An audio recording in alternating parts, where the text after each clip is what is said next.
ధర్మవరంలో ఉగ్రవాద కదలికలు కలకలం రేపుతున్నాయి. ఐబీ అధికారులు పోలీసులు సంయుక్తంగా తనిఖీలు చేపట్టి ఒకరిని అదుపులోకి తీసుకున్నారు. ఇక కోర్టు కాలనీలో నూర్ మహమ్మద్ అనే వ్యక్తిని అరెస్టు చేశారు. అతడు పాకిస్తాన్లోని ఉగ్రవాద సంస్థలకు ఫోన్లు చేస్తూ చాటింగ్ చేస్తున్నాడని భావిస్తున్నారు. దీంతో అతడిని అదుపులోకి తీసుకుని పోలీసులు విచారించగా కీలక విషయాలు వెలుగులోకి వచ్చాయి.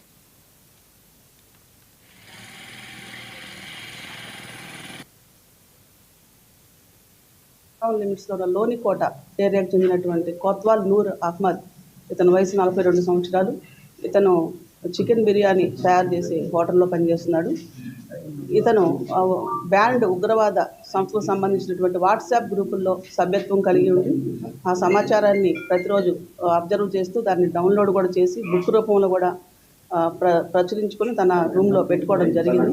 దీనిపైన మనకు స్టేట్ కౌంటర్ ఇంటెలిజెన్స్ సమాచారం మేరకు రాబడిన సమాచారం మేరకు state counter intelligence and local police యొక్క ఆధ్వర్యంలో ఎస్టర్డే 5 o'clockకి లోనికోటలోని అతని ఇంట్లో house search SPO Penugonda is IO for this case ఆధ్వర్యంలో హౌస్ సర్చ్ చేసి ఒక సెల్ ఫోన్, 2 సిమ్ కార్డులు అండ్ ఒక బుక్ 276 పేజెస్లో ఉంది. ఆ బుక్లో ఈ నిషేధిత వాట్సాప్ గ్రూపుల్లో వచ్చినటువంటి మెసేజ్లు ఇన్ఫర్మేషన్ అంతా కూడా డౌన్లోడ్ చేసి దాన్ని ప్రచురించడం జరిగింది.